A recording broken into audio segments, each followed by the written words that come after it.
Valley Club, you knew Zombie Kestrel and Reworks of the Undying team was on the way. Well, now, today, you're gonna find out how good that team is. We got the full kit reveal for Zombie Kestrel. We got the Reworks of the Undying team. And if you already see how good they're gonna be in war and outside of war, you know exactly what to do, Valley Club. Find that like button and let's go smash it. Welcome back to the ValleyFlyin channel. I am ValleyFlyin. We're still in the zombie crypts because we got the kit reveal for Zombie Kestrel. We got the Reworks to the full Undying team. They are gonna look good. They're gonna smash in war. How good are they gonna be outside of war? Well, we are gonna have that reveal later today. And if you get some value from the video, hit that like button, hit the subscribe button, ring the notification bell so you know as soon as a brand new Marvel Strike Force video goes up on a normal week. At least 5 pieces of Marvel Strike Force content on a weekly basis. Let's move forward with the kit reveal for Zombie Kestrel and the rest of the Undying team. What if a zombie wielded the portal cannon? Commanders are about to find out with the upcoming arrival, Zombie Kestrel, the Undying's 5th and newest flesh-eating member. Zombie Kestrel upgrades our already formidable Alliance War Squad into a terrifying offensive force that'll eat through most defenses they get in the way. Accompanying Zombie Kestrel, its arrival is ability and stat upgrades for her Undying team members. So this is what Zombie Kestrel is going to bring to the table besides a hunger for brain. A new offensive battlefield effect, Undead Tenacity. Also applies Exposed and Silent, so second member in the game that applies silence to the enemy team. Franklin Richards, now Zombie Kestrel.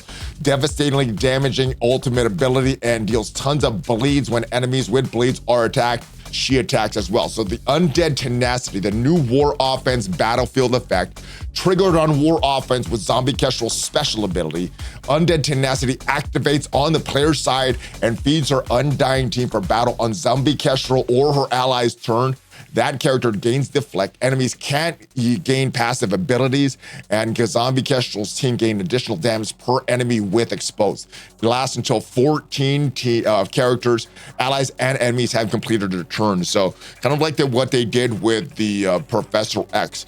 The battlefield effect lasts until a certain amount of characters have taken their turns. I think they also did that with Franklin Richards, if I'm remembering correctly. Right, go for the Juggler. A ruinous ultimate, just like her mortal counterpart. Zombie Kestrel's ultimate is a devastating attack with the potential to remove an enemy from the battlefield. If her targets survive the attack on war offense, the foe will have 2 turns of trauma to deal with. And a bleeding good zombie, you've seen even more red with Zombie Kestrel in the battle. She applies a ton of bleed, including on spawn, and prolongs bleed on enemy turns if they have exposed. Enemies with bleed cannot bury themselves or allies and can't gain charge. Very, very devastating. All right, Zombie Kestrel will have the tags Villain, Global, Biotech, Controller, Undying, and Epic. So the Bio and Tech tags for her. Speed 129, so pretty fast. Her basic, Burial Ace. Attacking a primary target, 320% damage. You're also gonna apply 2 bleeds. You're gonna chain to 2 adjacent targets for 320% damage as well, also applying 2 bleeds. On war offense, prolonging bleed on each target up to a maximum of 3. Counterattack will break this strain. The ISO 8 counter and assist on attack or attack the target for 240% damage, 17% bleed, 17% piercing, and 2 bleeds. On war offense, you're gonna prolong bleed on each target up to a maximum of 3. So very similar basic and ISO 8 assist chance. The special, this is where the new battlefield effects are gonna be applied. Energy cost 5 out of 5. You're gonna attack the primary and adjacent targets 320% or 300% piercing. So just piercing damage for her. War offense, if the character has 3 or more non-summon Undying allies, so Greg does not count, but the rest of them do.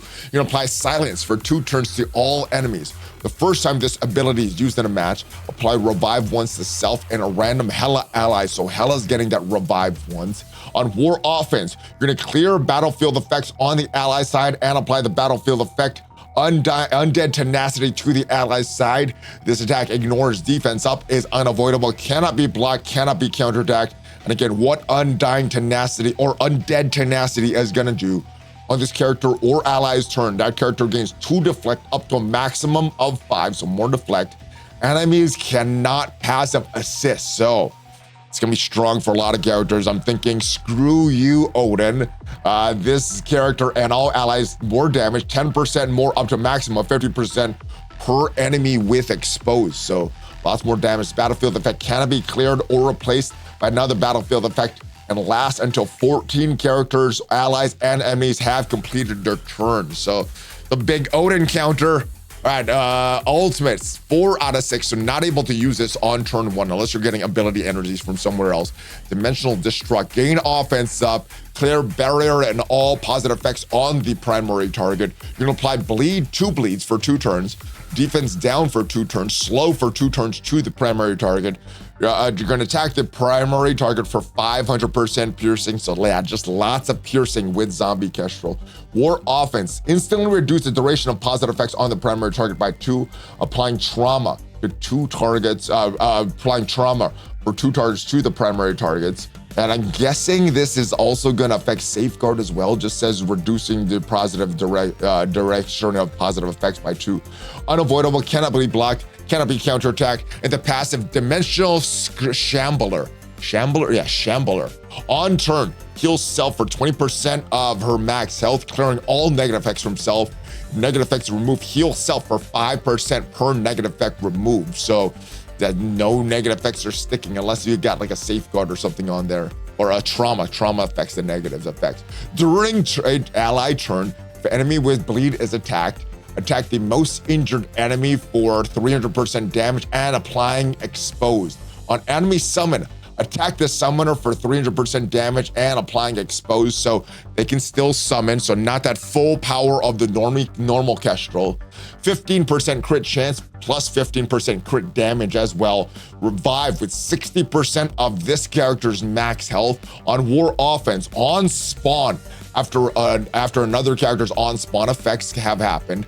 Clear charged on all enemies, plus applying 2 bleeds. And if the character has 3 or more non-summon Undying allies, apply trauma to each enemy on exposed enemy turn, prolonging bleeds on that enemy. So strong one. All right, enemies with bleed cannot bury themselves or other allies and cannot gain charge as well. This character's health is above 50% health. This character and Undying allies cannot apply ability to block the Safeguard. So there's a bunch on War Offense here, but there's a bunch that applies outside of War Offense as well. So she's gonna be a strong character, not just in War. Cosmic Crucible Offense as well.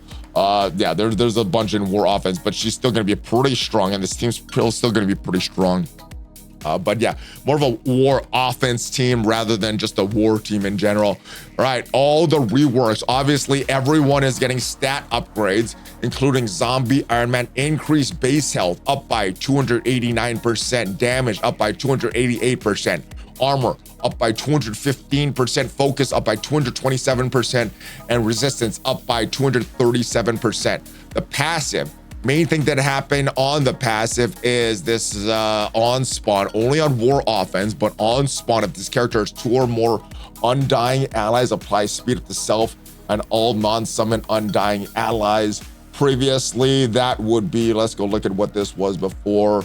It's just a random Zombie Juggernaut and random Scarlet Witch allies. So now it's all Undying allies with that. So pretty minor upgrade for Zombie Juggernaut himself, or Zombie Iron Man himself. Zombie Juggernaut, however, only got a stat upgrade, so no upgrade to his kit, but his stats: health going up by 262%, damage up by 252%, armor up by 227%, focus up by 227% as well, resistance up by 226%. All right, Zombie Scarlet Witch, newer character, did not have as much big stat upgrades, but her health going up by 116%, damage up by 125%, armor up by 117, focus up by 117 as well, and resistance up by 116.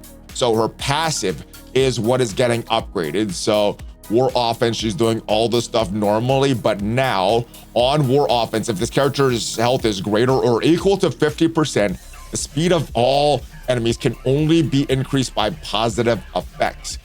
Previously, enemies could not fill speed buff by themselves or allies, only just through normal means, but now only increased through positive effects here. So that got extended as well. Also, Hela As last but not least, oh, actually, we got one more. We got the Greg. We got the Undead Asgardians. Hela's base stats. Health up by 291%. Damage up by 270%. Armor up by 209%. Focus up by 231%. And the focus up by 231%. Resistance is up by 228%. All right, her ultimate got a slight upgrade as well. This was not here before, so this was just added on. Before it was just blocked, and then characters cannot be revived. Now, still cannot be blocked, but on war offense, so only for war offense, this character is 3 or more non-summon undying allies. This attack also unavoidable.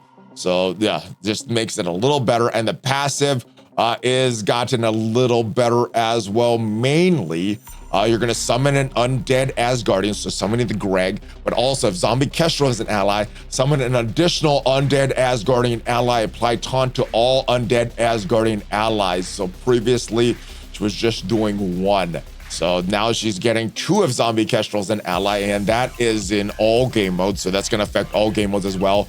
Also, if this character has 2 or more non-summon undying allies, gain 300% focus. That was not there before. It was only 90% focus previously. And Greg, the undead Asgardian, also got some big stat upgrades. Going to be slightly harder to kill him. His base stats, his base health went up by 440%, base damage up by 358%, base armor up by 292%, base focus up by 336%, and resistance 312%. But as with every blog post, live or advanced copy, always subject to change. So everything that we said about their kits, their base stats, everything, all subject to change from this video. But hopefully you got some value from the video today. Hopefully it helps you plan what you want to do with Zombie Kestrel. What do you want to do with your Undying team? If you got some value from the video today, leave it a like, check out some of the other videos on this channel, check me out on social media, and if you want to see every team in Marvel Strike Force ranked best, worst, check out the video up there, and I'll see you guys next time. Have a great rest of your day. Thanks for watching, guys. Hulk fist bump, ValleyFlyin out. Take care.